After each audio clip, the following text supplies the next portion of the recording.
వాళ్ళక్క నీకు కొద్దిగానే బుద్ధి ఉందా? ఈ రోజు శ్రావణ శుక్రవారం, అందులో వరలక్ష్మి వ్రతం.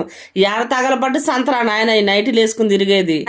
నైటీల మీద మటుకు మీరు కామని పెట్టద్దు. 2 రోజులు కూడు తినకుండా ఉంటాం గానీ ఒక్క సెకండ్ మేము నైటీలు వేసుకోకుండా ఉండలేము. ఇదైనా కూడా నిన్నటి వీడియోలు ఏంటి, ఈ రోజుదైతే కాదు. అసలు ఇది ఎండాకాలమా వానాకాలమా నాకైతే ఏం అర్థం అవుతలేదు.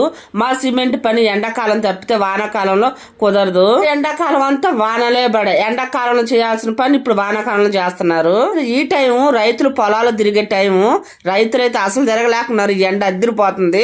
ఈ వానాకాలంలో ఎండలు పడే, ఎండాకాలంలో వానలు పడే. ఇంక నేను బతుకుతాను చెప్పండి. చూసారా ఎంత బాగా పనుకుందా? మీకు కనపడుతుందో లేదో ఈ పచ్చి స్తంభాల మీద యాడ తిరిగితే నాకు అదొక భయము. ఎండిపోయిన అనుకోండి, మన మనుషులు తిరిగినా కూడా ఏ ఇబ్బంది లేదు ఆ స్తంభాల మీద. మా వారు ఉంటే మా వారే చూసుకుంటారు కానీ మా వారు లేనప్పుడు మటుకు నాకు తప్పదు. ముసుగు ఒకటి వేసుకొని దెయ్యంలా తిరుగుతా ఉన్నాను. పని ఒక పక్క బయట ఆడి పచ్చి స్తంభాలు తొక్కేస్తే బర్రెలు గొర్రెలు వచ్చి అదొక భయం. అటొకాడు ఇటొకాడు.